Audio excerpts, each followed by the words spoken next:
Royce Laurie, and welcome to Cool Folks Who Love to Bachata. Yeah.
Hello, everyone. Welcome to Cool Folks Who Love the Bachata. I'm Roswell Royce Laurie. Yes, I am going all over the world to meet with members of Cool Folks. I want to know what they do when they're not dancing and promoting, and what do they do during their days? What jobs do they have? What functions do they do? What organizations do they get involved with? It's one thing to look at a flyer and you see a picture of a guy or girl that says, an event is at this location at X and X time, but it's a totally different ballgame when someone goes live and they talk. You know more about that person. You learn from that person. You experience stuff that you never thought you would ever experience. So one of the reasons I've decided to do this cool folks interview stuff, is for those reasons. You know, um, I always believe that by talking and getting to know someone, and they're sharing their history or their story, that's maybe helping someone that's looking at this. It can maybe help a child, or maybe help like someone who's very sad or depressed, or maybe you never know. I mean, so this is supposed to be like a learning experience, and I am honored. I am honored to be doing this. This is my third season. Um, I am doing this, and I am completely blessed. Oh my goodness, Facebook didn't really have much confidence in me to do this about a year ago. They said, Roswell, that's insane. No one on Facebook, would ever, you know, continue the silliness, and the managers said that just do what everyone else do, Roswell. Let them post the postings, and then you like it and love it and move on. I'm like, no, I want to do something unique, different, something that's never really been done before, or it has been done before, but for some odd reason it hasn't continued in you know, that trend. So I decided to do this live interview stuff because I think it's worth it. It's definitely worth it. Um, so far, I'm in season number three, so I must be doing something correct, and I've had these wonderful guests from all over the world, the stuff they said, and the stuff that I learned about them, and you guys learned about them, has been really helpful, and not only to me, but to the entire public. So, so thank you for allowing me to do this for the third season, Facebook. Thank you so much.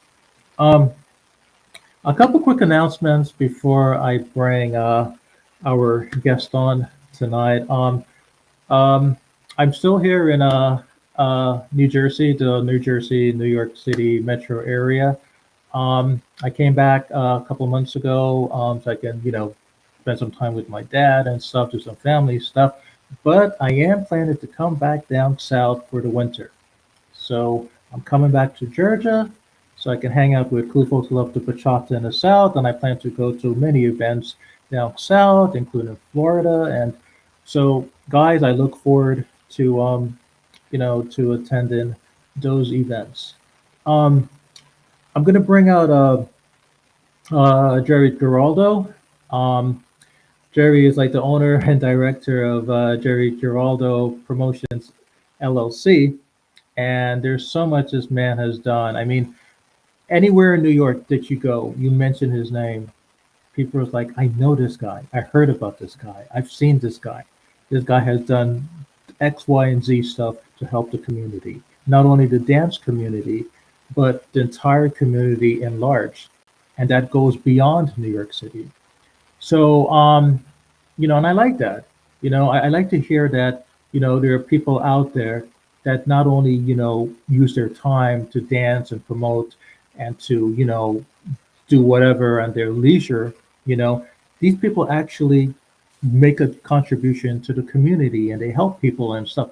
So Mr. Geraldo is that person, and this is one of the main reasons I wanted to bring him on, so he can share with you what he does and his experience and his knowledge. So I'm super honored to have him here, and he represents all of New York City. Let me just say that, okay? As far as I'm concerned, Jerry is the king of New York City, okay, as far as I'm concerned. So I am double blessed to have him here. But before I bring him on, I just want to let everyone know, that forgive me if I'm not in my perky, upbeat self like I normally am. But as everyone knows, a lot of stuff has been going on in around the world in the news, and and so as everyone know, there was like like a massacre that happened overseas, and even though I don't know too much about the details, and there's so much that needs to be researched and learned, and so I just want to say, you know, overall, um, dancers, promoters, um, Israel is going to need your help, and all the victims, and I can't even begin to talk because I'm so emotional, but um, they will need your help. All of those that were affected by this, even if you don't know someone that was not affected directly, you know, this is a time for cool folks who love the bachata to really be cool, you know?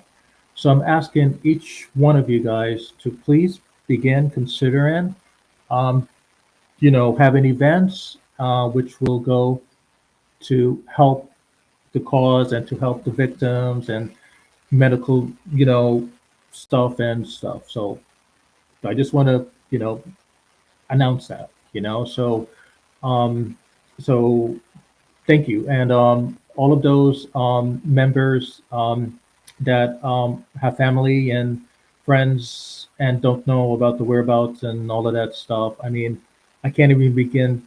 I don't even know what to say because I just can't. I'm just hearing about these things. But if there's anything that Cool Folks Love the Bachata can do, if there's any like donations or stuff or any events that you know that you guys think would help, just feel free, run it by me or just let me know, and I'll be more than happy to give my support. But anyway, on a happier note, um, I'm gonna bring Jerry on so we can talk a little bit more. Just so you guys know, I'm bringing Fanny Salsa. She's gonna be on Bandit of this month. Sarah from Texas is coming also. Tomorrow, the gorgeous Helene from Maryland. Oh, it's like wow, women, women, women, women. So Jerry, so bro, after you, it's gonna be hot chicks, okay, for the rest of this month. Nice to meet you, sir. Hey, how are you? How's it going? Good to be on. I I am good, my friend. I am good. I promised myself not to get too emotional while I'm on camera, Yeah, but I I, yeah, I, I I hear couldn't that. help it. I just Lot of crazy stuff going on, right? So, yes, yeah, and the thing is this that I have to be super careful when I mention stuff like that on social media because then social media is going to be like, Roswell, what are you doing? Using our platform to no, but just in general, everyone. It's no surprise. Everyone knows what's going on. Is all over the news. So I'm just right. asking every dancer, every promoter to begin considering, you Mm, know, you know, donating your stuff, your profit to help the people who really need the help. Those that were hurt and the medical expenses, and so but anyway, Jerry, please tell everyone a little bit about you. I mean, I already know you're the owner and director of Jerry Geraldo Promotions LLC. I mean, you're an entrepreneur, you're a producer, you're a host, you're a DJ, you're a promoter. There's more to it. I know that. Wow. So go ahead, man. Yeah. Take it away. Wow. Tell Yeah. I everyone. mean, how could I follow up that introduction you did? That was amazing. You called me the king of New York City. What else am I going to say after that? So, I really appreciate being on the show for sure. I've been involved in the music industry for a long time, the promotion industry. Just been doing a lot of events, which also include charity events as well throughout the years. And just love being around people and also hosting meetup groups, bringing people together. 'Cause that's the main goal, right? Of bringing people together, love, right? That's at the center of it all, right? Bring people Yes. to love each other, right? Bring people back together. Too much hate in the world, right? So we gotta, keep it like that. But yeah, definitely. So where else can I start? I mean, so much to say here tonight. Yes. Um, Jerry, before I came to New York, I mean, I heard about you. I heard that there's this man named Jerry, who's always having these like, hot events. Like he's always like going out of his way to like, expand the dance community. You know, grow grow the culture of New York. Mm-hmm. And not only in a dance perspective, but he helps he helps in other areas outside of dancing. You Mm-hmm. know, he Yeah. helps like he helps the poor. Like I want everyone to know that um, I like to hear stuff like that because I do human services. Mm-hmm. Like I'm in a doctoral program where I'm doing human services. As Right. everyone knows, my dad has Alzheimer's because I like to help people. So when I know of a promoter or a DJ or a dancer that is also similar to my way of thinking, Mm-hmm. you know, it makes me want to reach out to them, you know, Yeah. I and to see understand. like Yeah. what goes on in their thoughts, like what motivates them to do what they do, like why are they doing it, like so I'm doing what I'm doing because um I mean I just like to help it's just like to help the healthcare industry grow. But Right. you help the poor, right? We help And the poor, and I how? mean, Tell us, how do basically, you do that? I wanna be a role model to other people, right? Our community, well, my community, right? We have a lot Mhm, going against us, right? Discrimination, different things, right? mhm, Sometimes as fathers not in the home, right? So people need role models, right? So I put myself out there as a role model. I want people to say, "Hey, this guy made it, right? This guy is doing these different things, right? right. And doing it for the Hispanic community, but for the wider community as well, right? So that you could finish college, you could finish your education, you could do business, you could do Mhm, many different things that entrepreneurs are doing right out there, right? So for the young kids out there, don't lose hope, and always give back to the community, right? Because just success without giving back to the community is not real success. You need to be out there and educate the next generation that's coming up, right? Those 15-year-olds, those 18-year-olds that want a direction, right? What do I do? What can I do with my life? How can I make life better for myself and the community, right? So it's all about mhm, setting the example number one first, right? Laying out the platform, and just like other role models, I'm not the only one. There are people even far more successful than me, right? And they're big role models in our community, right? In the Hispanic communities, etc. Right? So it's very important that people have role models to look for, especially young men nowadays, right? Who are lacking good role models today because of the breakup of the families. mhm. Some men are not in the home, laying things out, just having a stable traditional family, right? So we see that, men get into crime, they get into negative things, right? If they don't have a good platform and good role models, right? So I'm just doing a small part, and hopefully other people are doing even more than me, right? But we all together, it's a community, right? So that we could take care of our young people. Right. So how do you feel knowing that you made a difference in someone's life? Like I mean, like me, like I always feel like I mean, Jerry, everyone looks at me and they think that, because I got a tie and a jacket and whatever, I'm this Right, corporate legal type of guy, and, you know, money is my priority and stuff. I mean, money is essential, but it's not my priority. right, I of like course. money, but I don't love it. What I Hmm. like is, is working and doing 9 to 5, and, that's it. But what I love is that when I go to volunteer centers or like nursing homes or like communities where I can make a difference in someone's life, like I can make an overall impact in that Hmm. person's life, like I feel fulfilled. You know, Right. Yeah. I don't know if I don't know if it's like a spiritual journey or whatever. I just feel fulfilled when I know I made a difference or impact in someone's overall life. You know, Yeah, how do and you it's a great feel? thing. Yeah, it's a great feeling, right? Yes, how do you feel when you sit back and you're like, and you're like, oh my goodness. You talk to yourself, you're like, oh my goodness, Jeremy, look what I've done. And I just, I really made a significant contribution in this guy's or this gal's life. Like, like, how do you really feel? That is something that you know, I think about in me. And Mhm. I'm like, I think about it normally at the ending of the night when I'm calm and I'm relaxed, and I'm like, wow, I feel good. Like, do you feel like, how do you feel knowing that you made a Uh, difference in someone's life or your overall pink? Like, did you feel like, you it's know? it's amazing. Unfortunately, I don't have that much time to just sit back and think because I'm always constantly busy. So when it hits me the most is when I get feedback from people, depending on what venue I'm working at or different thing that I'm doing. So if I'm helping in some way, then people will give me that feedback, and that's where I start to think, wow, I really made a difference here.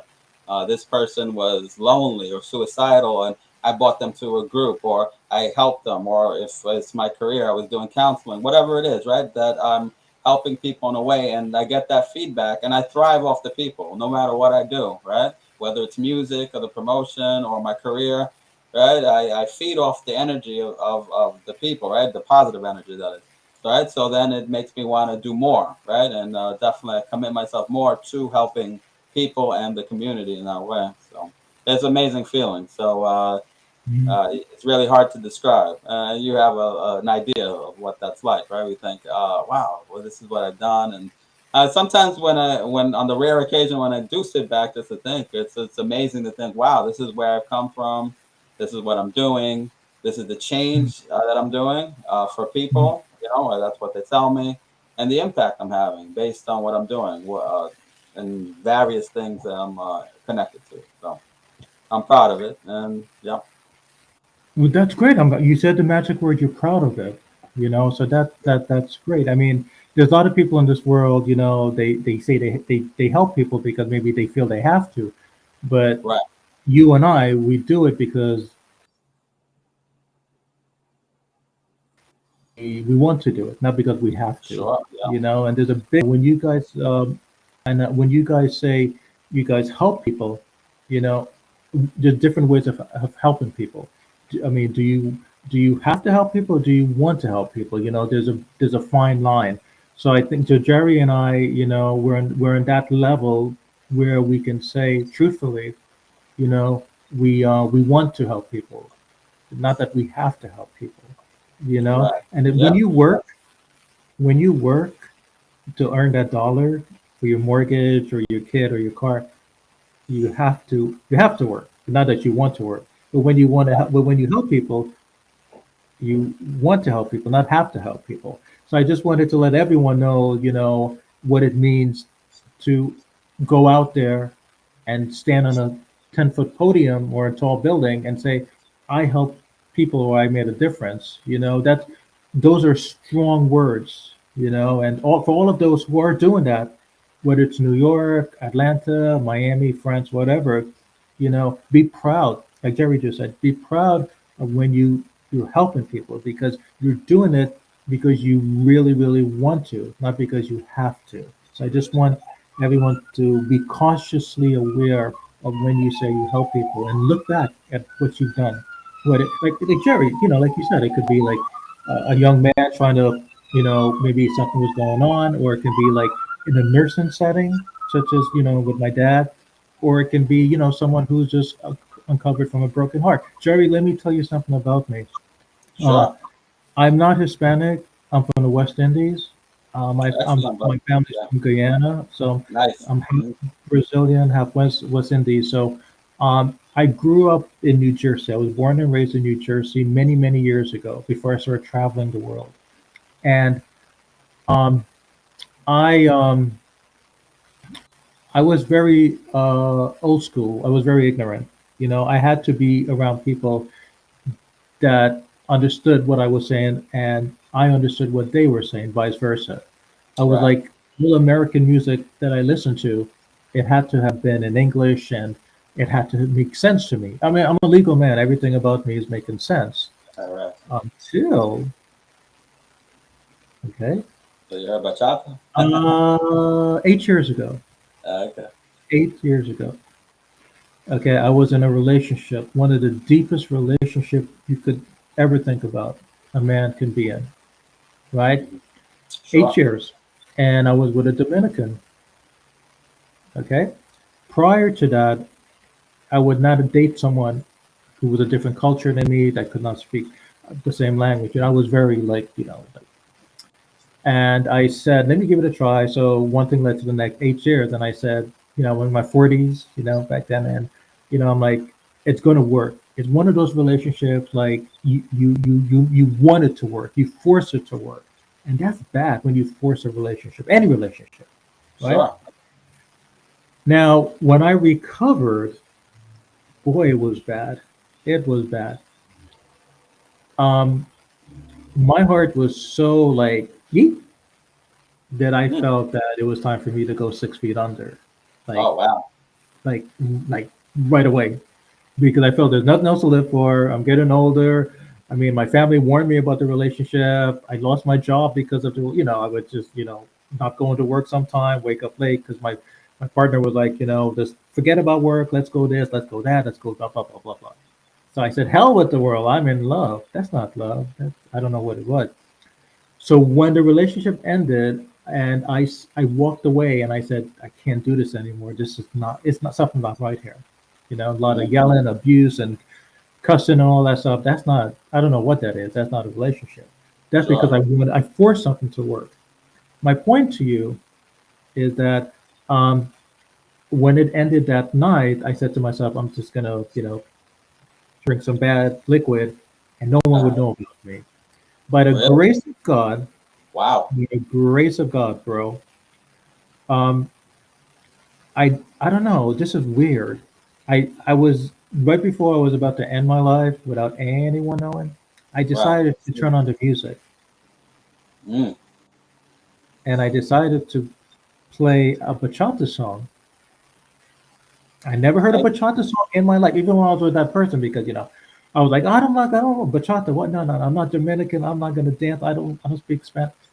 And then all of a sudden, I said, God, what else is there to do before I come up to see you?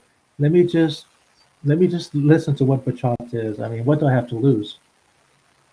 I Amazing. turned the Right? radio on 8 years ago, and then I forgot. I don't know if it was Aventura or Romero.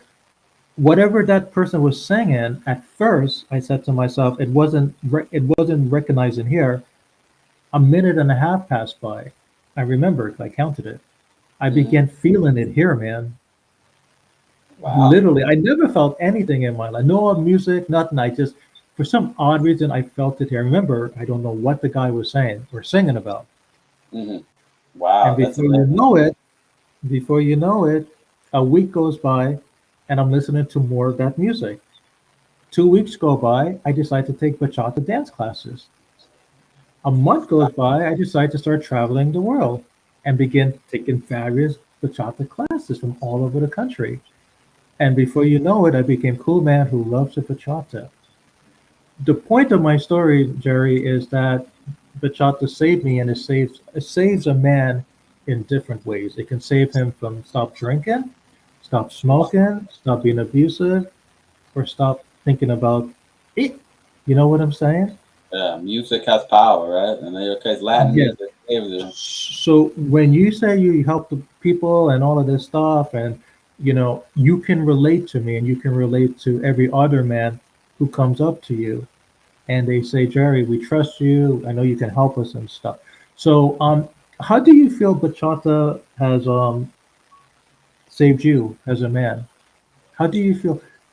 How do you Well, feel? And it doesn't have to be that Latin, deep. I mean, it doesn't have to be like I towards think the. all Latin music, bachata, salsa, merengue, reggaeton, it all saves, right? But music in general, I don't even want to just categorize it like that, right? Because different music appeals to different people. I think the power of music itself, right?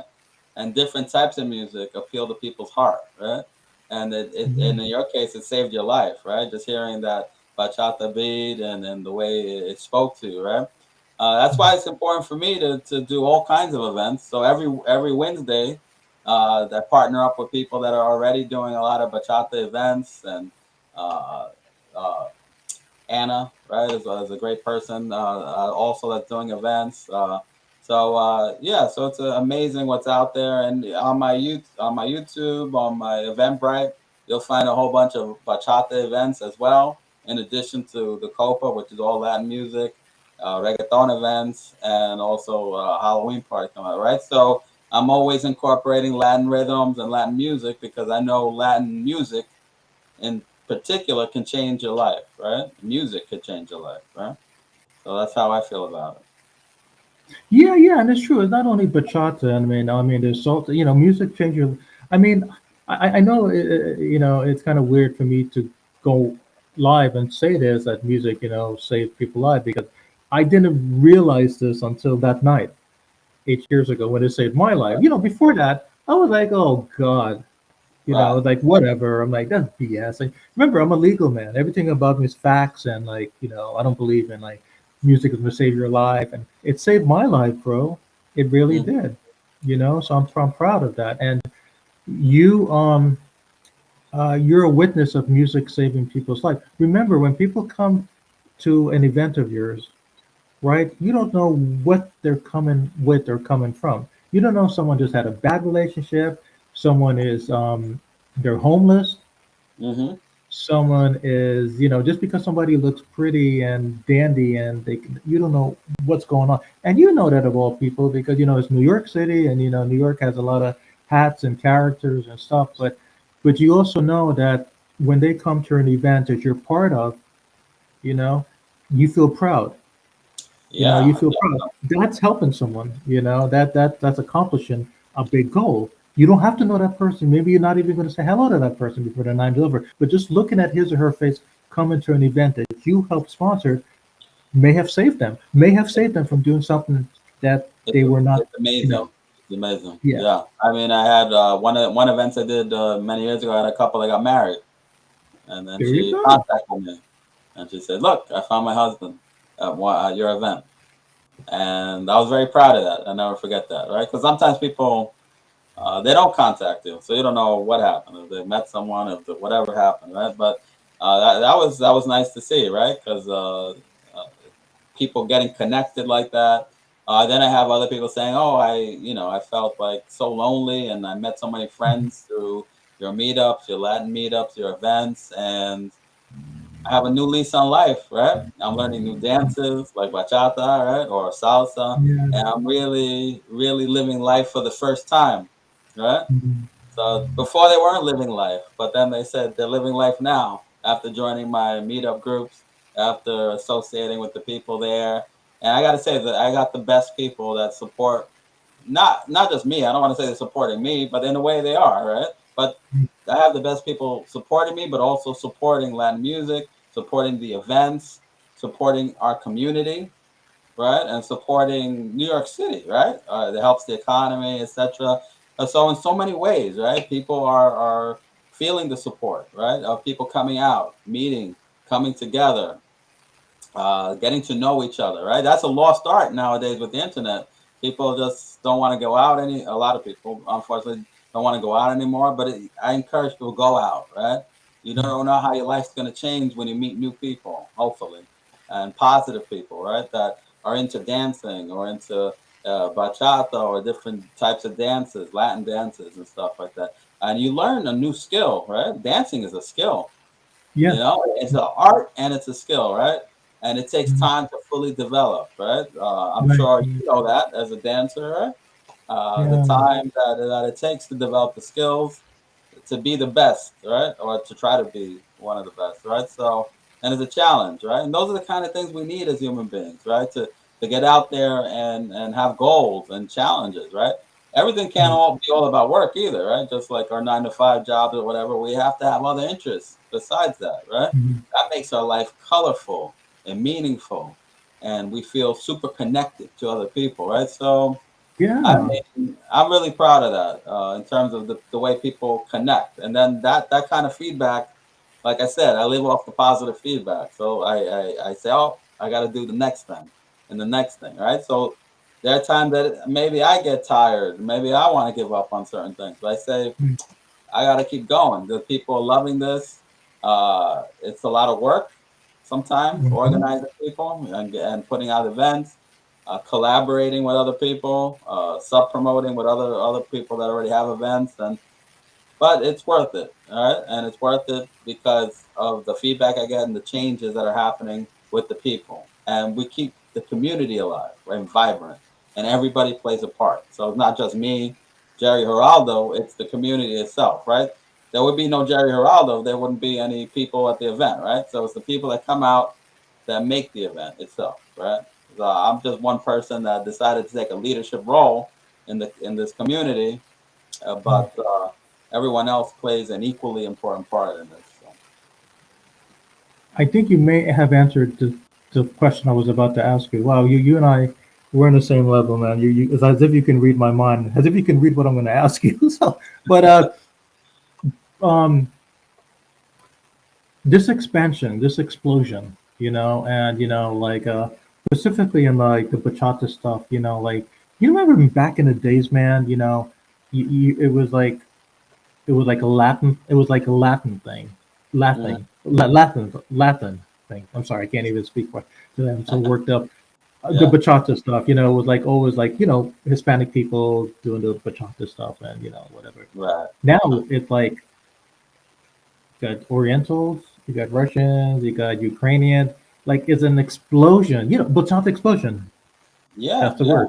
You yeah, know. definitely. So and it's there's one thing I noticed. I mean, there's disco, there's salsa, there's belly dance, there's tango.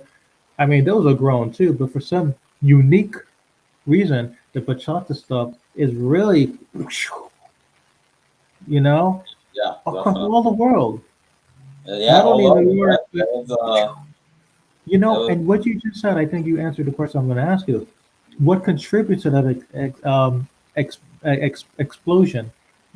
Support, the community, love, and stuff. But like, I mean, you're a witness to this, and you've been more.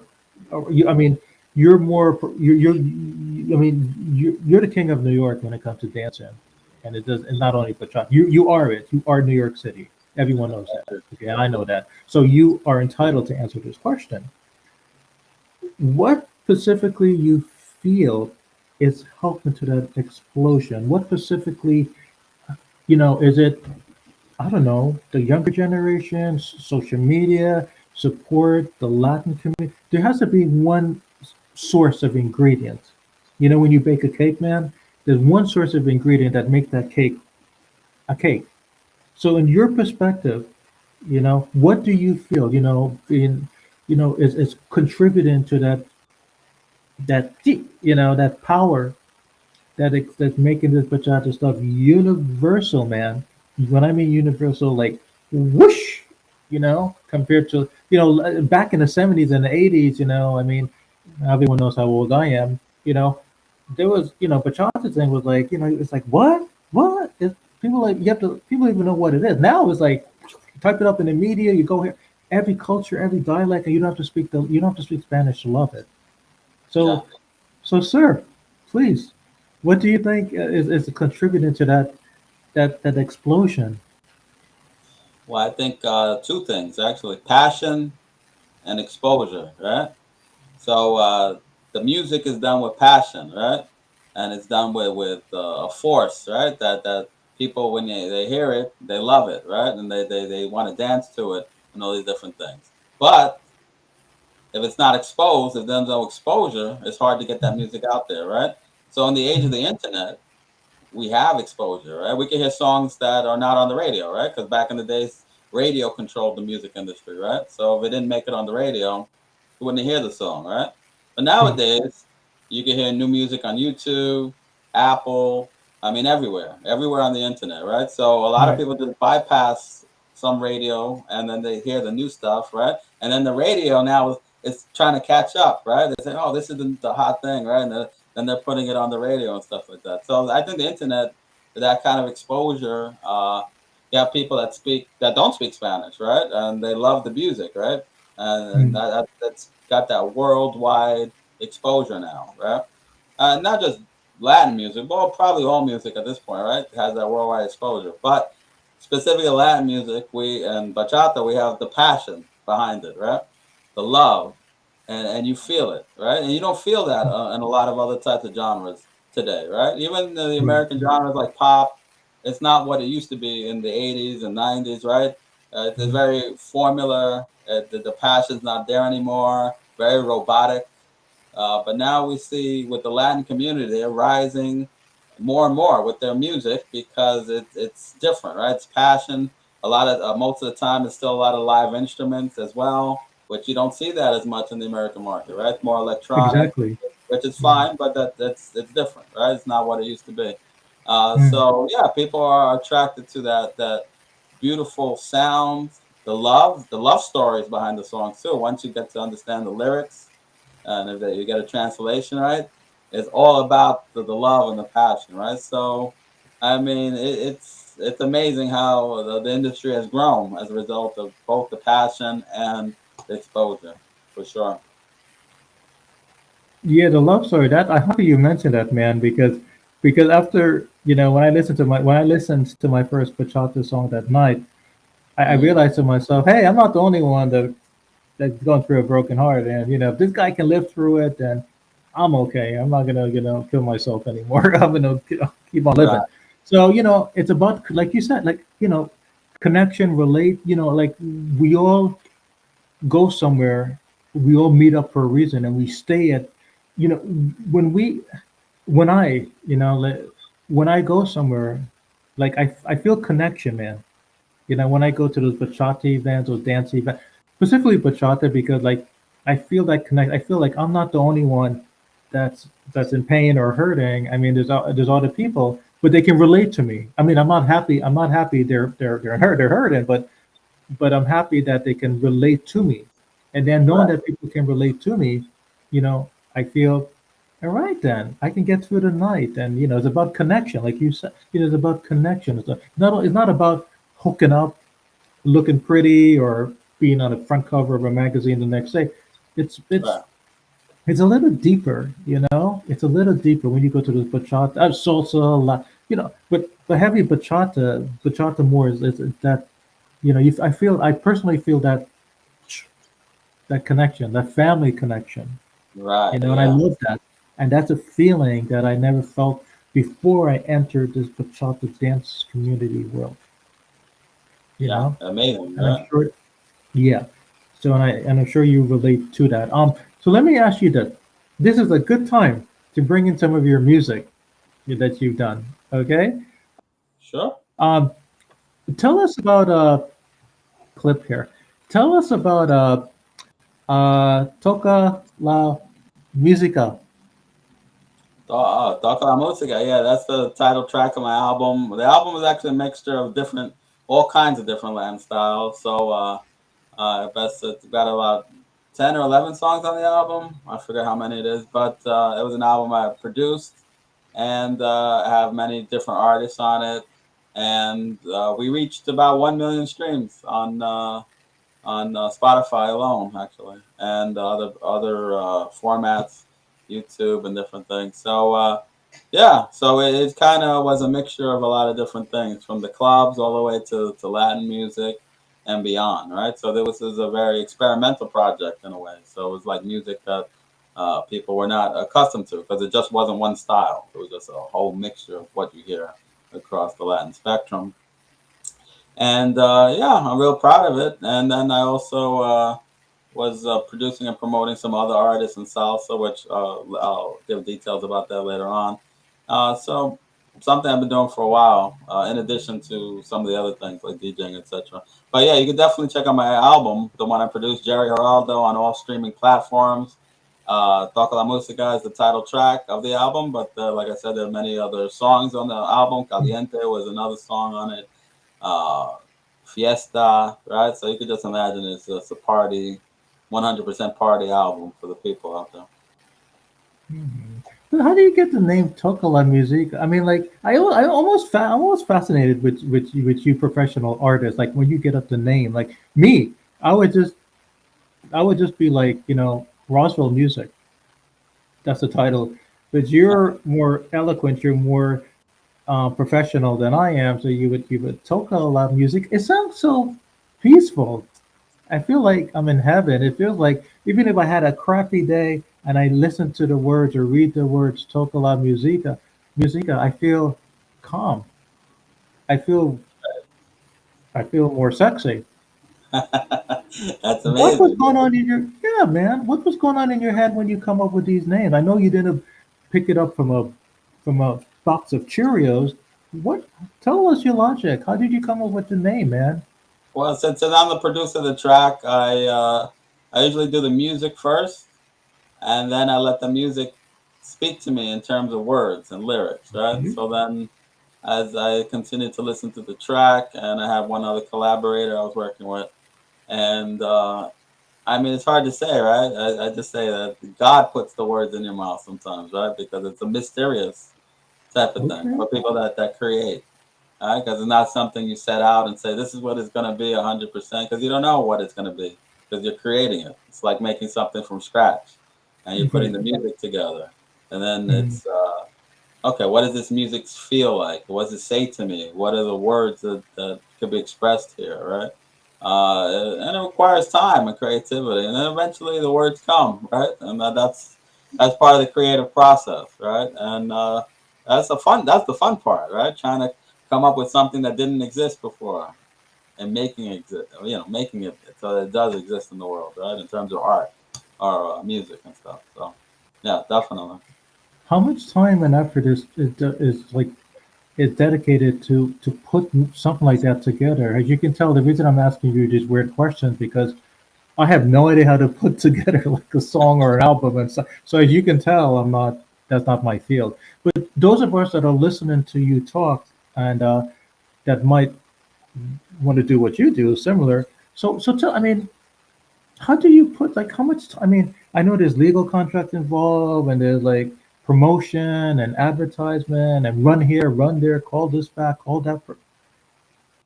How much? Like, I mean, to start this, it takes like what a good year or half a year. Like how?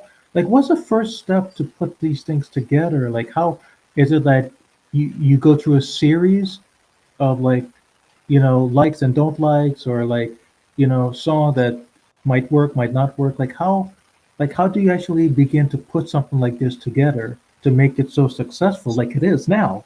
I'm just curious. I'm just Yeah, curious. well, in my case, I have to simultaneously think about the business aspect and the creative aspect. So, but in this case, it has to start with the creative aspect, right? So, it's about thinking about what I want to do, right? So, I have a few ideas, right? So then I'm thinking, all right, I want to try something different. And it's good to work with other people, collaborators on songs, because then you could bounce ideas off. So then I always have the most success working with someone else in terms of bouncing ideas. Another writer, another person that does music with me, and we kind of play off each other, the rhythms, and trying to figure out something that might work, right? A Mhm. lot of times it just comes out naturally because if you're a music lover and you've been listening to music a long time, right? And I also I have done DJing in the past, so you kind of have a sensibility for rhythm, right? So I always Mhm. start with the rhythm, with the beat, right? Other songwriters, producers, they depending on the type of music, they might start out with lyrics or whatever, but for me, it's always about the beat, right? So the beat is the main thing in my music, right? And then from there, then I continue, right? So I think I enjoy making the music more than even the lyrics, right? Because I love rhythm so much, right? But then that speaks to me in terms of what I'm going to write next. Where does verse one go? Where does verse two go? The song's too long. Where can I cut? It's a labor of love, right? So it definitely takes a little bit of time. It's not something you want to rush through either, right? Because then it's going Mhm. to be a mess, right? And there's a lot of songs out there, so you don't want a song that sounds like a mess, right? So you want a song that has a good rhythm that people might like Mhm. and that you're proud of. That's the main thing, right? So sometimes you could create a song and it's trash, right? So then you have to just throw it away, right? Or maybe there's a redeeming quality of something you wrote, so then you throw away that song and you start making a new song based on another idea that came up during the process, right? So it's not a clear cut process. It takes time, but you have to love to do it, and you have to feel satisfaction doing it. So yeah, people, if you don't love doing it, it's not going to be fun at all, right? You're like, oh, this is taking too much time, or this is too technical, or there's too many beats on this computer, and it gets kind of crazy, right? So I think the main thing is loving the craft of music and creating, and then that's really what's going to get you out of it. In terms of time it takes, it's impossible to say. Sometimes it could go faster than others, right? Mhm. So it's I mean any songwriter or producer will tell you that, right? So sometimes it could work for weeks or months on one song, and then maybe then there's another song that takes you only a month, right? So it really depends on what you're working on and who you're working on with. It's like I said, it's Mhm. always good to have the good team, right? Because you need other people to work with, in my opinion, so we could Mhm. bounce ideas off each other, right? So it's not just a one man type of show. No, I always thought it was like a 9 to 5 thing. Yeah, I always thought it was like, okay, you punch in at nine. I'm sorry.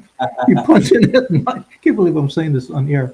You punch in at 9 and you hit your head at 10 a.m. By 11 a.m., you got a couple names. By lunchtime, you begin to write the first sentence. By 1 p.m., you get to the second sentence. By 5 p.m., I got a song. It doesn't work that way. There's one guy that told me, he said, Roswell, bro, you got a lot to learn. This is what he told me. He said, Roswell, it doesn't work that way. These songs, it just comes like he was telling me he just one day he just wakes up and these stuff just comes into his head, or Yeah, maybe he goes to a for restaurant and sure. it comes to his head, or he sees someone that comes to his head. I said, if it comes to your head, so do you have a calendar to write these things down? No, he's like, it doesn't work. Obviously, It doesn't I'm work like that, but you gotta have a pen and paper handy so you could definitely be ready when that time period comes. So, because you never know when it's gonna come up. So, okay. So let's see, Toka. Let's listen to uh sorry, Toka la musica. Okay, I'm gonna do a share screen. So okay, bear with me for 1 second, please. okay, sounds good. Okay, share screen. Okay, okay, YouTube. Okay, Jerry, can you see that? Yeah, I could definitely see that. Okay, my friend, I'm gonna play this so everyone can see it. Okay. Mm-hmm. Okay. While I play it, let's see. So everyone, this is Toca La Musica by Jerry Geraldo. Enjoy.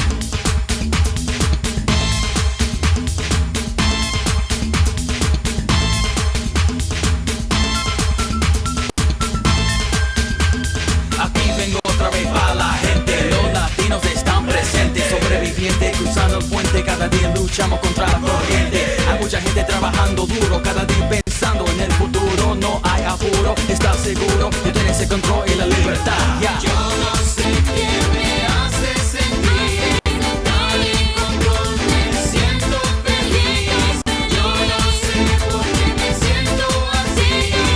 Oye la música, baila por mí. Yo no sé qué me hace sentir tan en control, me siento feliz. Yo no sé por qué me siento así. Oye la música, baila por mí.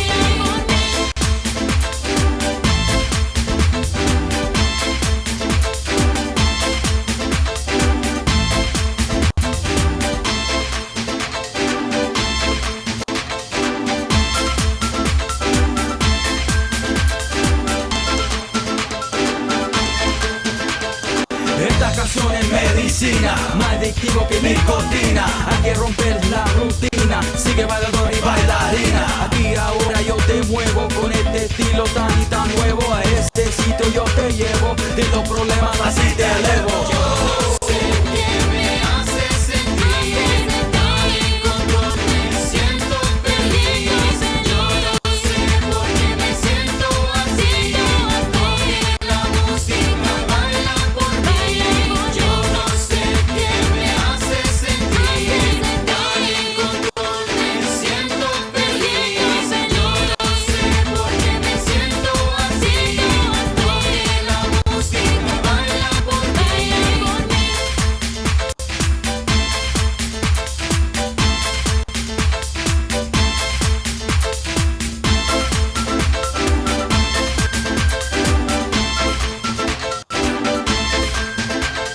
Es el momento a conquistar, no hay tiempo para descansar, a sus sueños alcanzar, en el camino hay que caminar. De esta canción sale un cuento, es el momento de ser contento. Mira adentro, tiene talento, mira y coge entendimiento. Yo no sé qué me hace sentir tan en control, me siento feliz. Yo no sé por qué me siento así. Oye la música, baila por mí. Yo no sé qué me hace sentir tan en control, me siento feliz. Yo no sé por qué me siento así. Oye la música, baila por mí. Wow. Okay. I'm like, um, I'm speechless. the girl is hot. Let's begin. Let's begin with there. Let's begin with Yeah. the hot girl. Who is? Who, that's not. I know that's not your daughter. I mean that. No, you would. No, you would. So no, you would beat her if that was your daughter. So who is the hot chick? Tell everyone. Oh. Is she cool folks love to? Is she part of our group? Well, actually, I shot that video internationally. So that was actually shot in Venezuela. And I have a dance group that I was working with out there in Venezuela. And she's one of the dancers out there. And hopefully I'll be able to bring her to New York City one day soon, right? But definitely, she put a lot of hard work and choreography into doing that. The video has been seen all over. It's a Vivo video as well, so you can watch it on that platform. And yeah, and she was very excited to do that. And yeah, her name is Janet, and she did an amazing job, right? And we're gonna see more of her in future videos as well, right? Because this is someone that has a lot of talent, and that's what I like to do: expose new talent that's out there, all over, international, not just in New York City, right? I want Right. to expose talent all over, right? So definitely, but we see that she has a lot of talent, so she had to be part of that video for sure. Yeah, I love her. The boots with the yellow laces. The her shoes are like so shiny Yeah. and so. I Uh, Jerry, I used to work at Macy's. Before when I got my master's, I had a master's in sociology. I could not find a job, so I ended up selling shoes for 8 years at Macy's. There's nothing wrong with that. It's just that it's just kind right. of funny when I tell people that are like, "What? You can't find a job with your master?" I'm like, "Nah, I could, but I'm not ready to work a real job." So I decided to work at Macy's because I wanted to help people. Because I like to help people, help them with Mhm. shoes. I worked in the shoe department. So Okay. working 8 years in the shoe department, you can't help not notice a woman's foot. So Yeah. Yeah. normally when I dance with a female, everyone knows that I'm weird. When I dance with a woman, the first thing I look at is not what a typical man looks at. I Oh no. look all the way down at her toes. Oh I'm wow. like, yeah, those are my boots. So the young lady that's dancing there from Venezuela, I mean, I noticed, the stuff that a guy noticed, but I was more noticing her yellow laces on her shoes because I can't help myself not to notice. Yeah. So Yeah. she's beautiful, beautiful shoes. Please tell her I personally would love her to join Cool Folks Who Love to Bachata. I would love for her to join us. Oh sure. Yeah. I'll let her know, and I'll let all South America know about that. That'll Yeah. work. So how long did it? I mean, I know she was in different scenes and different outfits and stuff. So something like that. What she would sing the song from beginning to end in different scenes, and then you and your colleagues would like cut and paste, like put everything together or whatever. Is Yeah, that editing. Yes, I oh had a whole team. I had a whole team for that. So, and they shot in location in Venezuela, by the way. So they had the camera set up, and yeah, so it was an international thing for sure, right? So, I left the editing to the professionals in terms of video editing, right? Because my thing was music producing at events. So, but I do know a little bit about editing, but I wanted to leave it in the hands of someone that was more professional in terms of just because there's a lot of material that's filmed, and you want to make sure yeah that you get the best material in those 3 or 4 minutes, right? So that takes hours. It's a long yeah process because if you're filming, right, you're filming over and over, and you have to do a lot of cuts, right? So it's a whole team of guys, right, that are working out there in terms of that are affiliated with me, and yeah, I'm just happy to have that team that's international all over the world, right? I have actually has one of the songs on the album. I have other songs on the album, other videos where we filmed Mhm. in Puerto Rico, we filmed in Colombia, we filmed in a little bit in Spain. So we just went all over the world with this, worldwide, Jerry Geraldo worldwide type of thing. I love Puerto Rico, bro. I used to go before Hurricane Maria. Was it Hurricane Maria that happened like 5, 7 years ago? I used to go to Right. what is it called? Contado Beach. Is it Contado? Contado Beach, like Right. San Juan. Am I saying Right. it right? Yeah, so that was my Condado. hangout spot. Yeah, Condado, you mean? Condado. Yeah, Condado. yeah, that was my hangout spot. And then I stopped going. Because after the hurricane happened. I mean, everything is okay now. But I Right. lost focus of going again. I used to go every September, Hmm. every for vacation by myself, hanging at the beach, and you know, hoping that I would run into Ricky and Jennifer on the beach. Yeah, Where that was were great. they? I hear they're from here. I don't see them. No, I'm just kidding. But I ran into other celebrities, So you know, but it was great. It was great. So you're from PR, right? From Yeah, Puerto that's Rico. that's So that's that. My great. family, my father's from Bayamon, Puerto Rico. I go back all the time, and I love Puerto Rico. It's a beautiful place. It's a big change from New York, as we all know. New York is such a fast-paced type of place, and going to Puerto Rico, it's just peaceful, tranquil, Yes, beautiful, beautiful waters, beautiful yes, beaches, beautiful people. Great place to yes. go. So, actually, I can't wait to go back again. How do you feel that you're representing your country? You're a positive role model.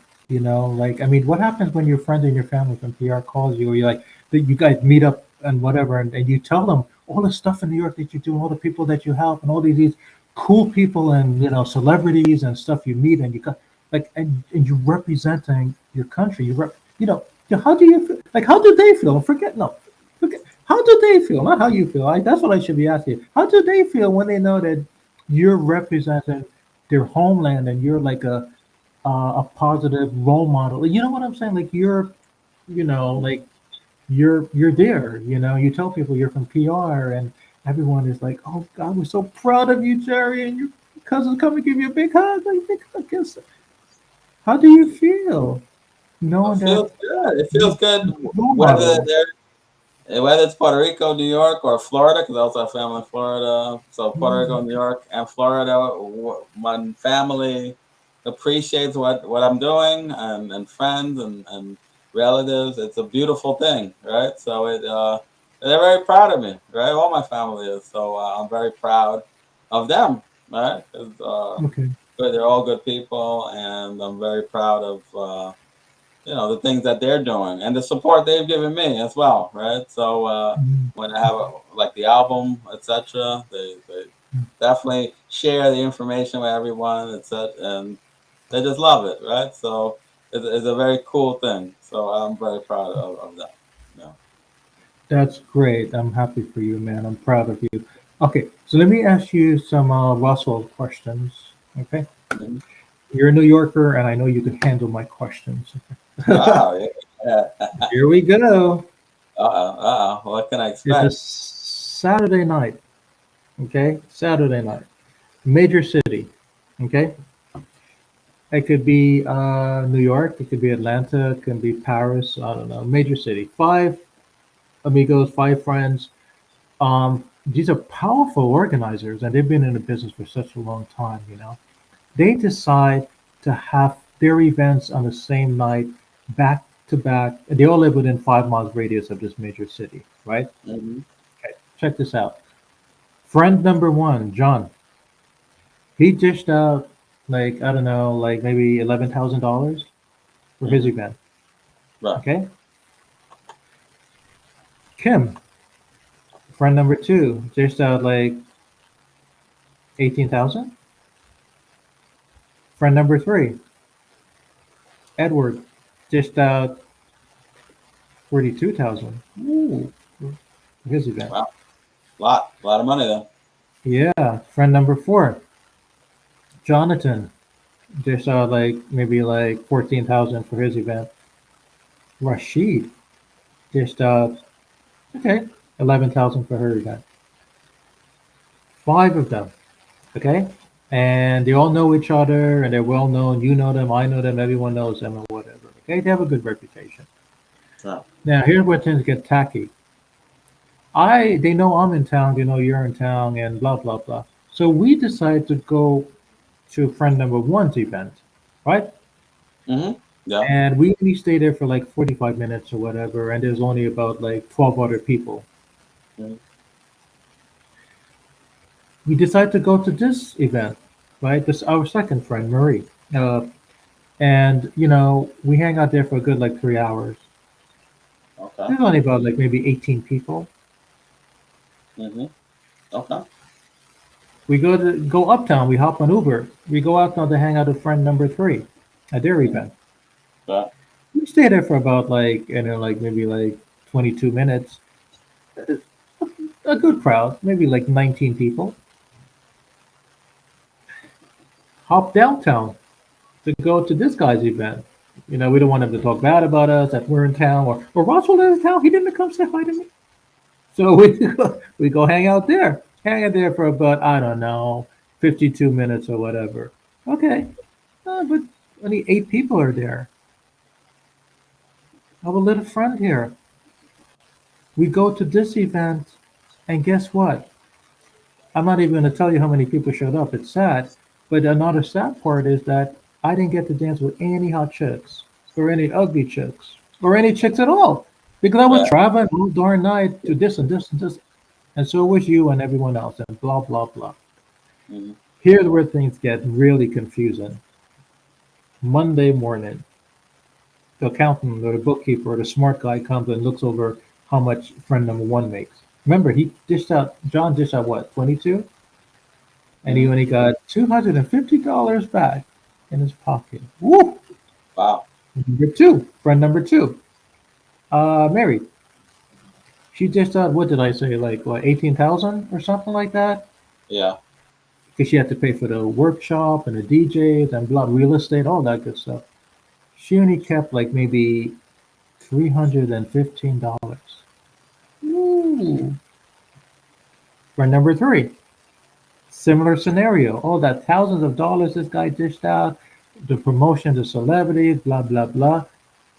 His accountant says, my God, out of all those thousands you only got maybe like $92 you save in your pocket. Ooh. Yeah. Number four, same scenario. Thousands of dollars with this guy only got like maybe less than 2% back. Maybe let's say $200.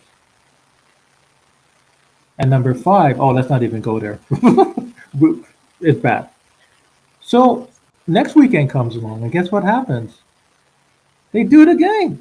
Same 5 people, same craziness, Mm. right? Da da da da. Monday morning comes, da da da da. And then another month, and another year. The bottom line, I guess what I'm trying to say is that I don't, maybe it's normal, maybe it's a business, maybe there's something that cool man who loves a bachata don't know. But all I'm saying is that I do see things and I observe stuff, but I don't talk about it until, Right. you know, there's a time to talk about it. And there's no right or wrong answer, Jerry. Every guest that I ask to give some type of logical explanation, the reason I ask is based upon your experience and your response could help who's ever listening to your response. Maybe they're in that predicament. Maybe they want to be better organizers or whatever. I have no idea. So my question to you, King of New York, dance man, and event and everything else, in a situation like this, is there another way this could be avoided, or is there another way to better collaborate? Because I'm thinking, I mean, that's a lot of money, man. I mean, I need to work, let's see, one, two, I need to work like maybe four, five, six remote job to even get like half of what this guy does, or I need to, I don't know, marry a rich princess or whatever, I don't know, in some foreign country. But to get that money. But what I'm saying is that these guys have the money and they dish it out, but not many people show up, but they still do it. So I don't know if they're trying to prove something or there's some type of learning disability going on here, or they're very like macho, or maybe there's a language barrier. I don't know. But someone like you who might know why this is happening. So how would you better suggest that these 5 people could come together, or in general, it doesn't have to be five. It could be maybe, maybe you saw, maybe this happens, maybe you notice 3 amigos do this every weekend, or five or 10, I don't know. But the point is that what suggestions or what feedback, what's your response to my example, and how can your response maybe help the viewers that are listening to this? Well, I mean, if it's for business purposes and you're losing money, then definitely it's not for business. You're just paying money for a party, which is fine, and but you're not making money, so you can't call it a business. It's just your hobby. You're paying a whole bunch of money, and you want people to come to your party. Right. But I don't know if you can sustain that week after week. Now, if you're doing it for business and you're not making money, that's the nature of capitalism, right? Either you're making money or you're not. If you're not making money, you're out of business, right? So Mhm. for the bottom two, they should try to get with someone else and sub promote under them, because obviously they can bring some people, but not enough to cover their expenses, right? So maybe they could team up with some other promoters that already have something that's going on, and see if they could all work together and combine forces, right? Because it makes no sense to have five of the same parties, and then the bottom two, especially, only bring in 20 people, 30 people, whatever it is, right? So at that point, why don't they just work with someone else and bring those 30 people to an event that's pre-existing, right? Another thing too is you have to see what the need in the market is, right? If there's 10 different events happening and they're all in the same vicinity, all very similar, it's just a big waste of time, right? Unless you get there first, if you're the one that's been doing it, right? So um, you got to look for a night where there's not a lot. If you're starting out, that is. If you're well known, it's different. But if you're starting out, you got to look for a time where people are looking for events and there's not many. Uh, After the pandemic, there's a lot of opportunity, right? Because Mhm. there's not a lot of events on certain nights, right? So sometimes people are looking for an event on a Thursday night or a Mhm. Sunday night or whatever it is, off days, right? Saturday and Friday, you'll probably have your most competition. But if you're already established and already have a name, then yeah, definitely go for the Friday and Saturday.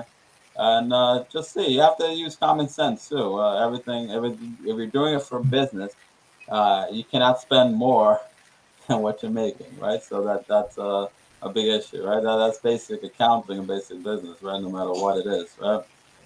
Now, if you happen to be a guy that has extra money and you just want to make parties, that's different, right? But we're not talking about that. These people are probably losing money, right, and losing a lot of it, and Mhm. that's unsustainable long term, right? So I would recommend that they team up with some other people, even promoting under some of those people. We can't let ego get in the way either, right? Because at the end of the Mhm. day, if your bank account says zero, doesn't matter about your ego, right? So you gotta definitely Mhm. see what is out there if you're doing it for business purposes, right? So I mean, there have been parties that were not business related. I didn't care. I was taking the expense because I was just bringing people together. And there were parties that were for business, right? So the ones I was doing for business, I don't like to lose money. I don't know if anybody else does. But Mhm. those that that I was doing for business, I want to make sure that I cover my costs and that I don't lose money. On the other events, it was just social, it's just for my satisfaction to bring people together. So I didn't mind. It wasn't about business. It was about maybe bringing the social club together. So if I needed to rent out the place, I didn't care, buy food or whatever, because my goal wasn't about making money that particular night, right? So you got to figure out what your goal is, right? Is it just to Mhm. bring people together that one night, or you're trying to make profit off it, or whatever it is, right? So it has to be consistent with whatever goals you have out there. I remember back in the days, man, like way back, you can walk down the street and not be afraid to tell another organizer or a dancer or whatever that, hey, guess what? I have an event in X, Y, and Z dates. And then he or she would say, well, guess what? I also have an event on that same day. So then the person would say, well, how about this? Let's compromise. How about if I have my event on this day, but then again, maybe you can have your event the following weekend or whatever. And then Mhm. that person would say, yeah, sure.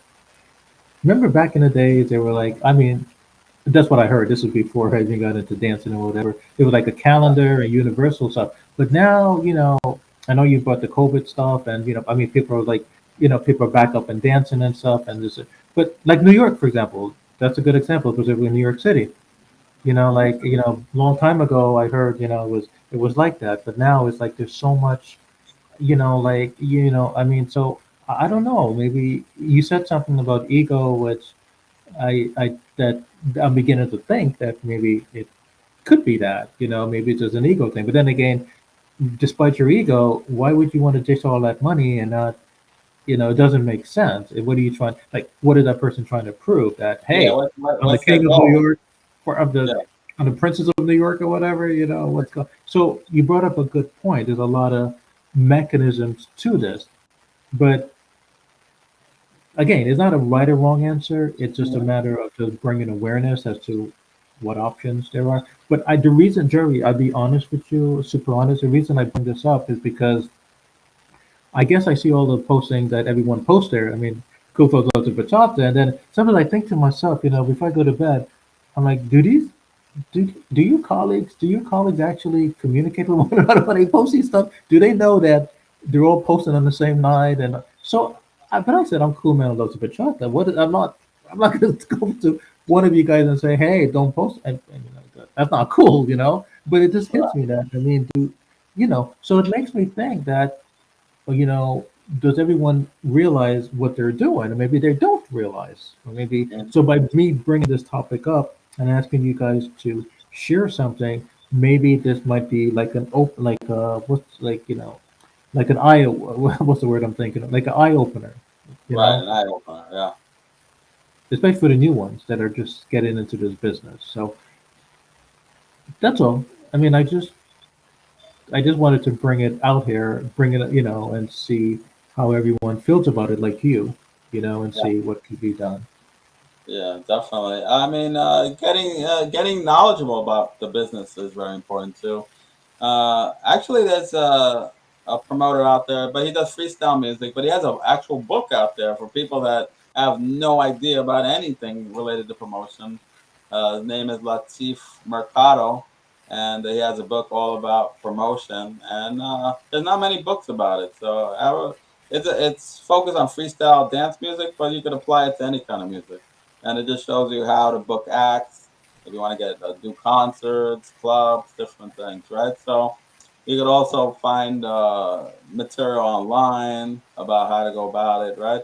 Whatever business you enter, you should have some knowledge about it, right? This way you don't fail at it, right? You want to have some idea, talk to other people that are already in the business that have done it Mhm. before, that are active or even retired from it, and just tell them what it is that needs to be done. How can you make a successful event? What's a successful promotion once you have the event, right? You have the venue, but no people are going, right? Because you did a terrible promotion. So promotion involves a lot of layers. You have to have a good email list, which you have to Mhm. collect over time, right? You just don't pop up with email list, right? So that Mhm. takes time to collect. You need to have your social media correct, uh, different sites, and just keep putting the word out there. Sometimes you may even need to spend money on promotion, so you don't lose money, right? Just getting the word out there so people could actually come to the event. And you want to cut through all the noise and get right to it. So and make sure that the competition doesn't take you out, at least. Right? Kick me out, maybe kick me in, ugh, right in the stomach. Ugh. Yeah, for sure. No, but I'm happy that you mentioned that, and I'm super blessed to ask you this because New York City is like one of the dance. I mean, as far as I'm concerned, the dance capital of the world. I started just so everyone knows. Um, my first dance class was in New York City. I had a this was years ago. I had my first dance class, bachata, in New York City, Mm-hmm. and this was like long, maybe 8, 9 years ago. That's how I started to learn bachata. And then, they say if you learn to dance in New York, bachata, you can dance anywhere. So it's fun. No, I just want everyone to Good, right? understand. When I lived in Florida, and I moved to Florida. I lived in Miami. So it's funny. Before I moved to Miami, I was emailing the instructors and telling them, "Hey, I learned how to dance in New York." And so when I met them in New York, they're like, "Oh, really? They're your best friends." They're like, "Really? Oh my God, you have to come down to Florida. We want to see what you learn." But when I came down and I was showing them my moves, they were like, "Okay, this is our moves," And I thought, that was it. There's no need for me to learn anything else. But I realized that there's more to learn. about bachata dancing. So that tells me that whenever I think I know of a bachata moves, I don't. There's so much more out there, and that's the Yeah. benefit of traveling and taking classes throughout the country. Because even though bachata has the same thing in common, begins with the letter B, people have different ways of showing it and teaching it, and that's good because you become Yeah. more open-minded, and you can dance with any chick on the world, Yeah. because you master the technique. Yeah. For sure. Right. Yeah, I Okay, agree. okay, great. I'm gonna ask you a question about kids. Okay, and um, kids nowadays are very, they say they're gonna do stuff and whatever. Back in my days, when my parents first came to this country, like in the '70s, Hmm. they migrated to New Jersey way now. So Right. now everyone is gonna come to my house. Now they know where I am, where I live. So when they first came, we didn't, typical like immigration type of story. They came, we didn't have much money. We lived in a little tiny, tiny basement. The family, we shared one bed. So to make a long story short, Jerry, respect for him and more than anyone else. He was always used to tell me that, you know, um, make something of yourself, son. Legal, doctor, business. Dancing. That was like that was not even a conversation at my house back in the days. Hmm. So that's what I did. Decided to go get my bachelor. I had no choice. I had no choice. I had to get my bachelor's, get my master's, do my PhD, do the legal stuff, get a corporate job. But Jerry, in my heart, all of these wonderful years, I always knew I was a cool man who loved the bachata. Always. But I had Nice. Yeah. to, follow my parents. Like, it makes sense, right? Who'd want their kids to suffer and whatever? It's good to have a backup when the dance and stuff doesn't work. Wow. So I guess what I'm trying to say that kids are different nowadays. Kids are very rebellious. They'll do whatever, they'll talk back to the parents and blah blah blah.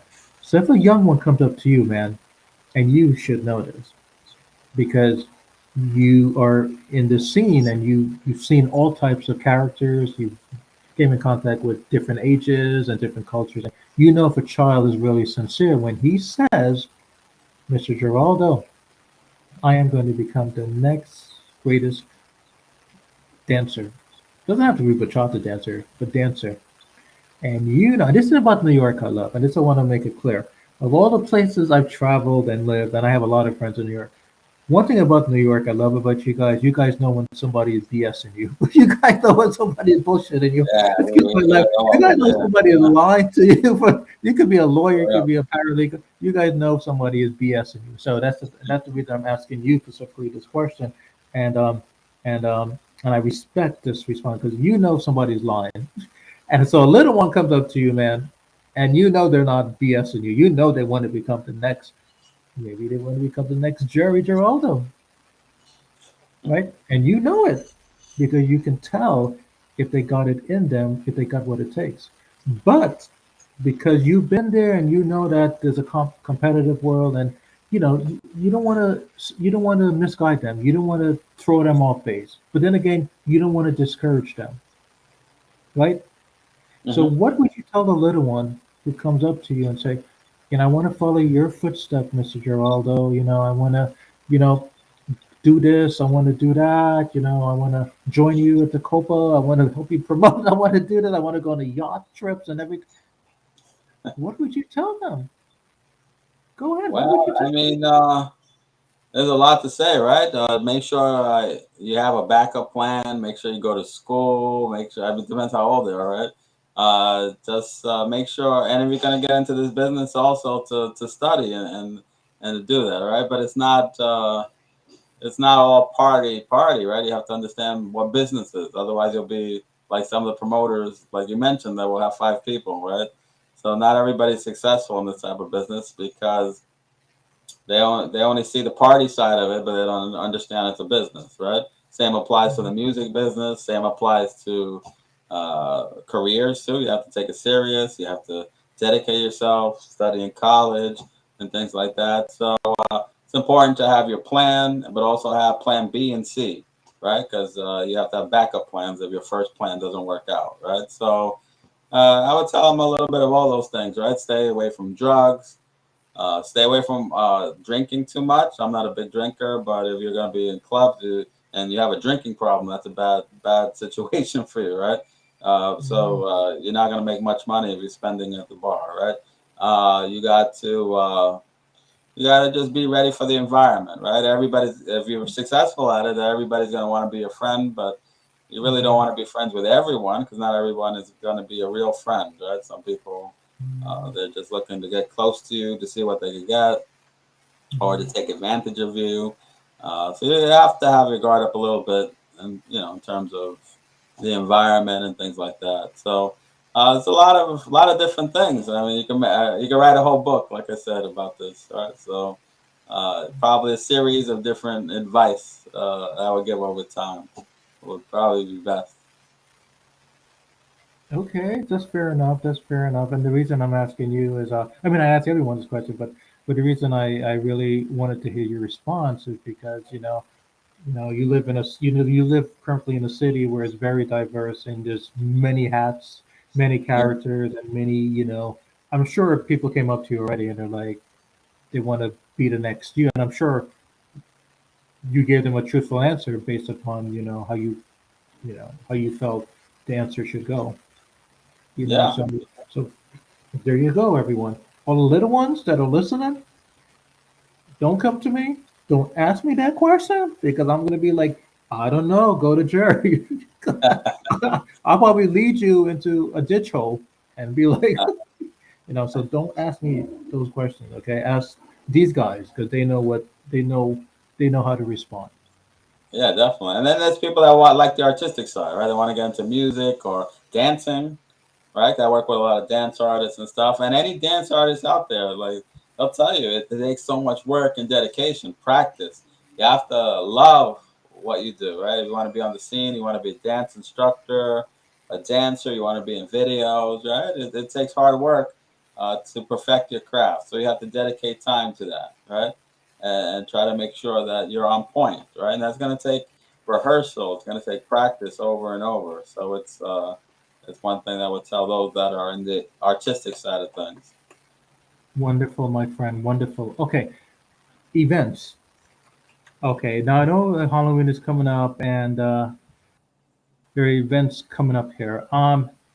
Tell us about the haunted Halloween party cruise that's coming up. It's on, I think, on October 28th, right? On Eventbrite. I think Oh you have yeah, that. Okay, October tell us a twenty little bit about eighth that. is the haunted Halloween cruise. We have Al B. Is going to be there. One of the major guys in the promotion industry. He's part of this. He's the one directing this, and I'm working with him, and I'm bringing my people over there, and he's gonna have all these amazing DJs, and Al B. I don't know if you ever heard of him.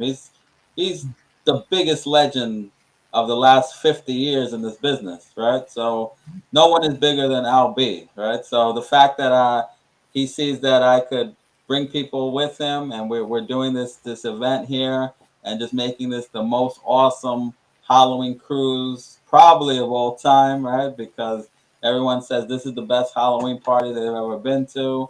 This is the best boat cruise they've ever been to. 3 floors, 3 celebrity DJs will announce who they are. They're upcoming, and this is gonna be amazing. Latin music, bachata, of course, salsa, merengue. There's gonna be English music on one of the floors, reggaeton. So this is gonna be unprecedented, right? In terms of the quality of the event, the type of boat that we use. There's gonna be food that you could purchase on the boat once you buy tickets. You could check out the event. You could get tickets directly through me, obviously. You could go to Eventbrite and just type in my name, Jerry Geraldo. It'll come up right away. You could Zelly me as well. So just get in touch with me, and all my information is there, right? My website as well, jerrygeraldo.com. is another way that you can reach out to me in terms of trying to get my information. To reach out to me, jerrygeraldo.com. But definitely my stuff is on Eventbrite. So this is going to be a magnificent event, and we're going to have special people there.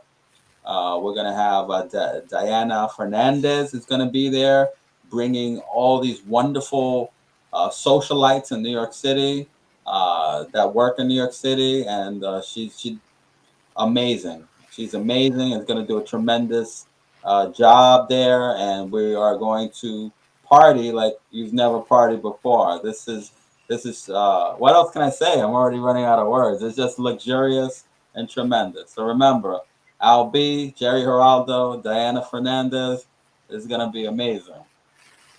Wonderful, wonderful. So, um, when you guys choose a boat, like how much planning is it like to choose? Like, 'cause let's say, God forbid, it rains or whatever. I mean, you don't want to, you don't want to get like a little tiny, raft or something. So how do you guys like go about just like going about deciding on an event or a video?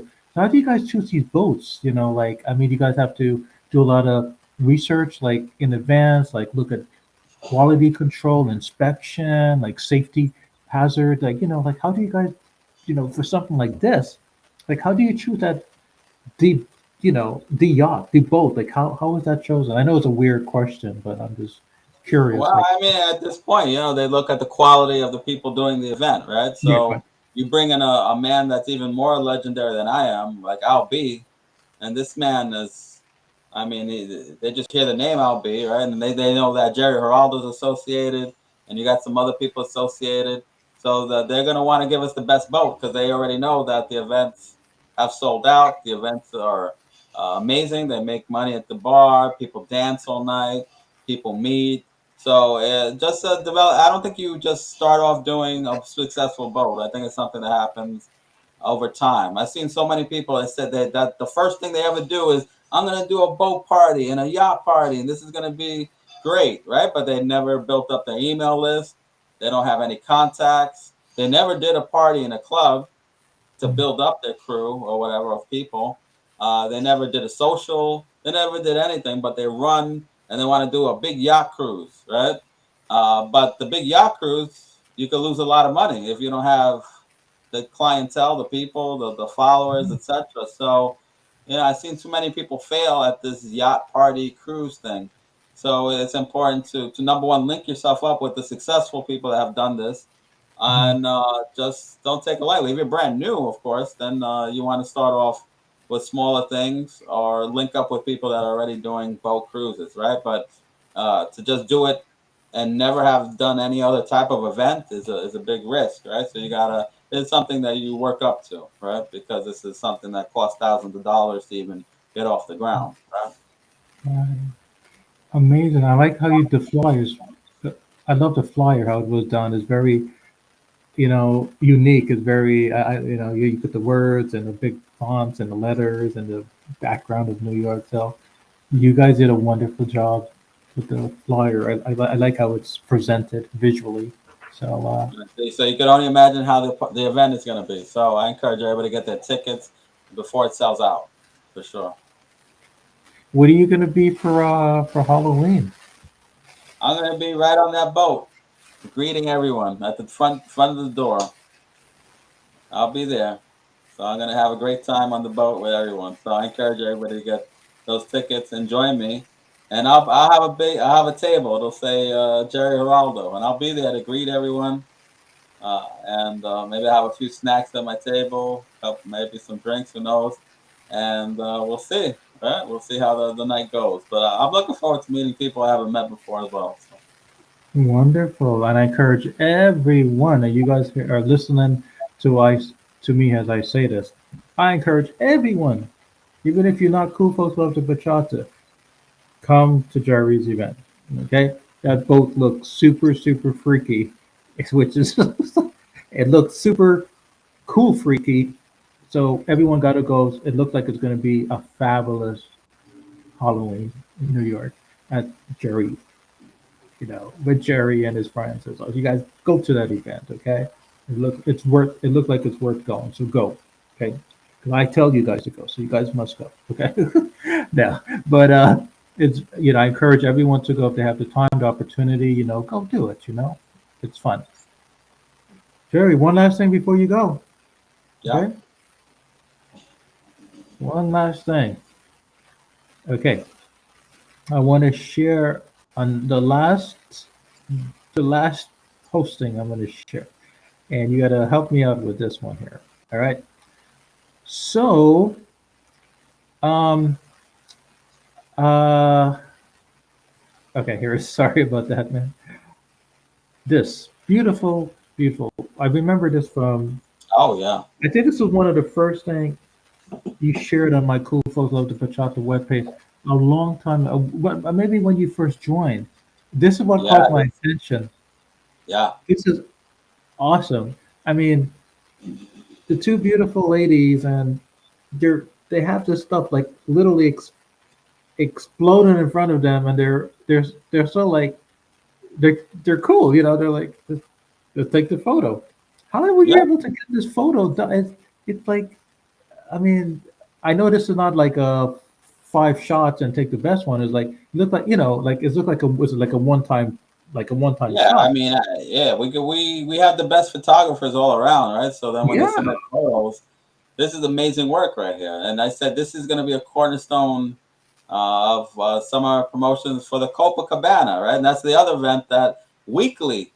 I've been doing this for years already, even before they changed. They recently changed locations after the pandemic, but we used to be on 47th Street. Now we're on 51st Street in Manhattan. And Copacabana is the premier event for Latin music. We know that.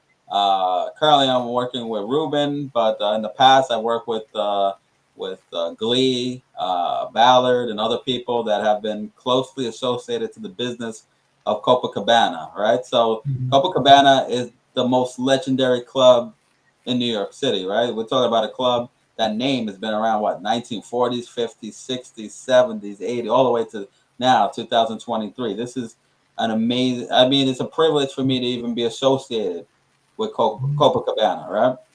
Mhm. So the fact that I'm able to do these groups and bring everyone there for so many years, this past decade or so, has been an amazing experience. This particular photo here is actually my sister.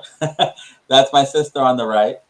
Wow. And this is a friend of ours named Sue, and they are in this iconic photo forever, right? Because I'm going to be using this photo for a little bit, and I think this photo really represents the fun that people are having at Copacabana, right? So definitely a big shout out to Sue, my very good friend Sue, my very good my sister, my only sister Amelia, and the pose and everything that they did on this picture is amazing and it's timeless forever. They are super gorgeous. I Thank loved you. it. I mean, when I saw this picture, I was like, wow, man, like beauty, beauty, beauty, beauty. You're surrounded by beauty everywhere. So that's good. Tell them I said hello, please. Oh, I will. I will. I definitely will. I'll share the video with them. They'll be happy to know I gave them a shout out. So They look gorgeous, pretty. I mean, I have to come one day to the Copa. I mean, I have to come back. I mean, I like I was telling you right before we went live. I was trying to give you a surprise visit like a year ago when I decided to visit New York, and I mean, I didn't see you there. But hopefully, when I come back to give you another surprise visit or something, I can see sure, you and sure. everyone else. But but the Copa, yes, I've heard about that place since I was a Yeah. little kid. So yeah, that's amazing. So you can sign up on the event right there. And And before we finish, I also want to say that on Wednesday nights there's a great rooftop bachata party that I hooked up with Anna, and I'm helping support her event because Central Movement. She's the director of Central Movement, so I support her and what she's doing. And oh, yeah, and she's doing a great bachata event every Wednesday, and oh, that's been happening for a while. So you could also find that on my website. Recently, I'm working with a man named Jose, and he has the premier reggaeton events. Number oh, one for reggaeton, right? So I okay. said what am I missing in my schedule for things to Mhm. do? And Jose came and he said, I have the best event, and it'll be great if you could support this event that I'm doing for reggaeton. And he has it throughout the whole city.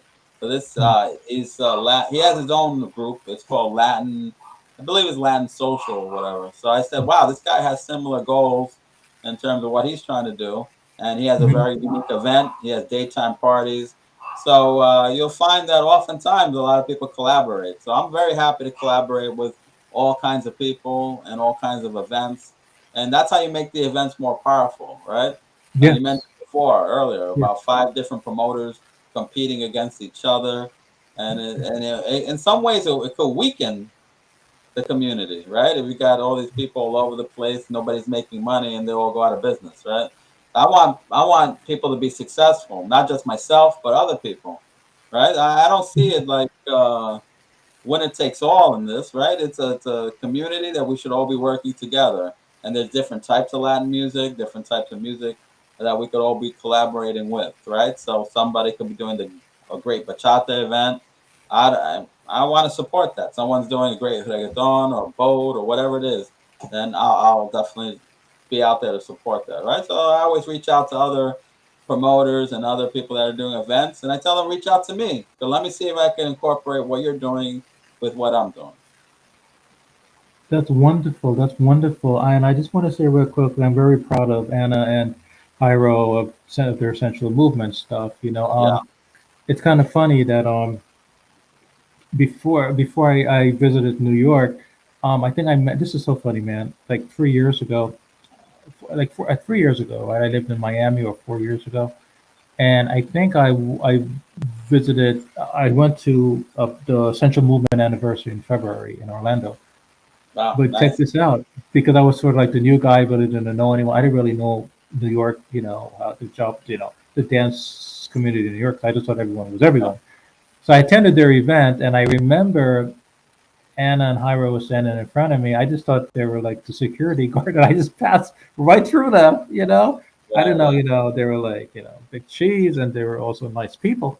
And then when I came to New York, um, I heard something about Central Movement, and I'm like, oh my God, I heard that name. So when I went to their event, it was the Friday event. hmm I met them there, and I'm like, wait a minute, I thought you guys were in Orlando. What are you doing here? And then right, right. someone said, You're you all know who over. that is? That's Anderson. Yeah, Like, really? The Anderson? Because like people were telling me about this Anderson person from Orlando and Miami for 1 year. I don't know that was her. And then somebody right. said, that's the Anderson. So I'm like, holy crap, you're Anna. And imagine she's married and stuff. And I'm like, I'm holding her, like, and I'm looking at her like I'm observing her.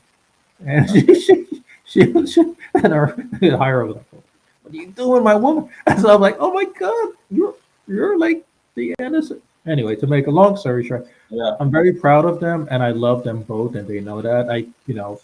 They share their stuff on our webpage, and I send, you know, I share their stuff. So they're great people. So I'm happy you guys are like buddy buddy. They're good Oh people yeah, they're from the great heart. people. They are Yeah, good. I, Yeah. I, I try to reach out to a lot of different people as well. Um, Also shout out to Mariella, right? She's also a big bachata dancer. I don't know if you know her, but she's doing her thing as well. Has been doing her thing for years, in her movement as well. So there's a lot of great people in the bachata industry right now that are doing great things. Right? Yeah, Mariela Gonzalez. Yes, I know Mariela Gonzalez. Yeah, She so she's years amazing as ago, um, I attended one of her classes, a couple of her classes before I began this bachata stuff and whatever. And I think Central. She was teaching me how to do Central and stuff. So yes, I remember the beautiful Mary. Yeah, well. Mariela. I Oh, for remember sure. her. She goes under Bachata Embassy, right? The last I Yeah, checked. So, and yes, she's gonna come up with some powerful things in the future as well. So she's working on things, and she's gonna let me know as well, and see if I can incorporate some of those things into our schedule, our group schedule, and things like that. yes. So I'm just very excited to be part of the community of people that are doing events and I'm looking forward to reconnect with old friends, new friends, and it's gonna be a great thing, right? So Yeah. definitely. So I hope people hit me up and join my social club, and we're gonna all have a great time. Sir, I'm a senior citizen, and around this time, I pass out. Yeah, But yeah, maybe when I me was too. younger, I could, keep up all night. But sorry to disappoint you, but we're not doing the 5 a.m., 6 a.m. interview like I promised you. So it ends. Okay, It ends here. yeah, I'm falling asleep. It was an honor to talk with you, to learn about your history, to learn of about your course. career journey, to learn about your loyalty, and most importantly, to learn about your love. The love you have Okay, not only for the dance community, but the entire world. Okay? It thank you. goes beyond New York City, way beyond. Yeah, yeah, And thank that's you. very special. Not many men can do that nowadays, right? Yeah, yeah, Not definitely. many men can do that. You're still doing it. And especially Yeah. in New York, oh my God. You're not, a lot of people by now they got burnt out, they jump off a bridge or whatever well, you're still in it. You're still doing it, Oh, not because you like it, but because you love it, yeah, I love right? it. Yeah, and So yeah, and it's important to keep a humble attitude no matter what you do. So that's what I try to do: be humble and just love the people. you're a good man. You're good. Hopefully I can see you. I'm here until November. Hmm. And then I head back down south, All right, for the winter. Hopefully, maybe you never know. I'm giving you a clue, Jerry. I'm giving you a clue. I might uh, give you another surprise visit, so stick around. You yeah, stick. let me You know. never Let's know. do I'm it. not Let's one of these Saturdays before November. I'm oh gonna yeah, let's jump get up those again. bottles on So the table. Let's be prepared for I'm Cool gonna Man have to be Elizabeth Bachata prepared. popping up Yeah, to say a big hello. Giving you a yeah, clue. That's all I'm yeah, gonna for say. I'm not sure. gonna tell you which night. Just be prepared. All right, sounds But good. anyway, Let me say a quick Eddie, shout out to my family, my uncles that might be listening, David Perez. okay, Uh, yeah, he's out there doing his thing, real estate guy. And then I got my uncle Ruben Perez going okay. through a hard time right now, so I'm praying for him, and he's gonna come through hopefully through that hard time. All And right. also big shout out to my dad, my mom. You know. Talking about my aunt. I'll leave you here all night, right? A big shout out to Renee Diaz, right? Because Renee Diaz is doing big things out there in bachata as well, and he's a bass player. So when he sees this, he's going to be very happy to hear about your group as well. Maybe he'll probably join it as well. So he's a big bachata guy in terms of playing and bass and all that. So this is the kind of people that they're gonna want to connect to your page for sure in terms of Thank you so what you're doing out much. there. Big shout out to Melody. Big shout out to Dalette. Big shout out to let's see. Oh my God, I'm running out of names. But anyway, I don't want to keep you guys here all night. But big shout out to the entire New York City. Let's just say that for sure. And definitely another big shout out to Al B, the legend.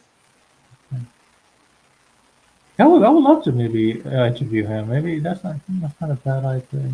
Yeah. No, I don't know. No, I Yeah, got an idea for I could you. definitely I got set that an, up for you. I could tell him to reach out and say, okay.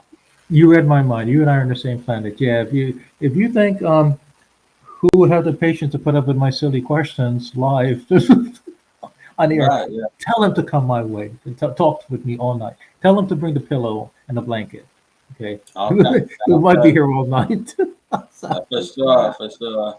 And a last shout out to baby Fanny and Frankie. See you out there. See you doing big things. Okay, what are some super last minute words? How would you like to end this before we go? Before I sign off? What is some last minute stuff you want to tell the entire world? Take it away. Want to take follow your dreams, follow your passions. Always have a plan. Have a realistic plan, and have a plan B, C, and D if plan A doesn't work out. And just keep doing your thing. Praise God. You know God is real. Uh, just look to the positive things of life, right? If you're depressed, get help too, right? A lot of people suffering with depression right now. That's serious, right? And we need after the pandemic, especially, right? And definitely, we know music and dancing can help people in their hard times, right? So reach out to your friends, reach out to a psychologist, reach out to a therapist, right? Don't suffer alone. With communities that are out there, and we're here to love you, right? And love, and hopefully you can receive the love, right? So, just a positive message for all the people. Come together, and I pray for peace in the Middle East right now.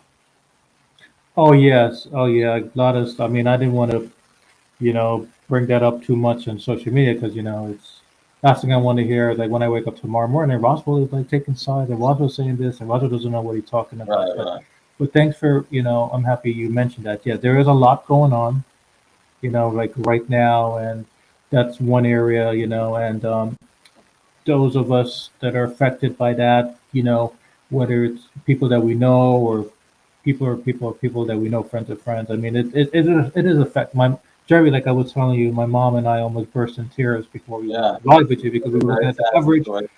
the kid, the coverage. I can't even imagine. I mean, there's a lot of stuff that's going on now. There's a lot of hatred that's going on now. A lot of blames and ooh, things are dance community. This is a good time for you guys to really come together. For These next sure. couple, ooh, next couple of Yeah, months, you guys are gonna really. When I mean those five amigas, you guys gonna have to really, yeah, really come together because yeah. Human life is precious, right? So we have yeah, to, those we people want, we that want, we want yeah, Jews and Muslims to come together. We want everyone to live in peace, and no terrorism. So yeah, exactly. There's all love here. Just want everyone to know we're all, love is number one here. When you have love,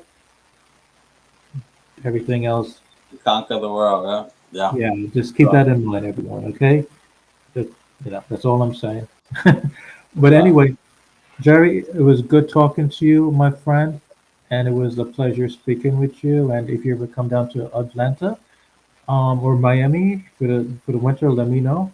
It'll be good to see you. Or I'm gonna try my best to come say hello to you before I head back to Atlanta. I'm gonna try my best to come give you a big hug All right, that sounds good. Thank you for this opportunity to speak to from the you. And bottom of my heart. Thank you for going live with me because I know you're a busy man. I mean, my God, you are Jerry. You are the man. So for you to go live with Roswell, and that tells me a lot about you as a person. So you're a thank good you, guy. thank you. You You're a are good too. guy. Yeah, good people get connected, right? So that's a good thing. All right, peace, bro. It's bedtime. So for Yeah, me, have thank a you good from the night. bottom of my heart. Thank you, everybody. Thank you. Of course, of course. Yeah, we lots of love to you. Have a good night, and I guess I'll see you on the dance floor. Oh yeah, I'll see you soon. Hopefully at the Copa. Okay, my brother. Have a good night. Peace. Peace. Thank you.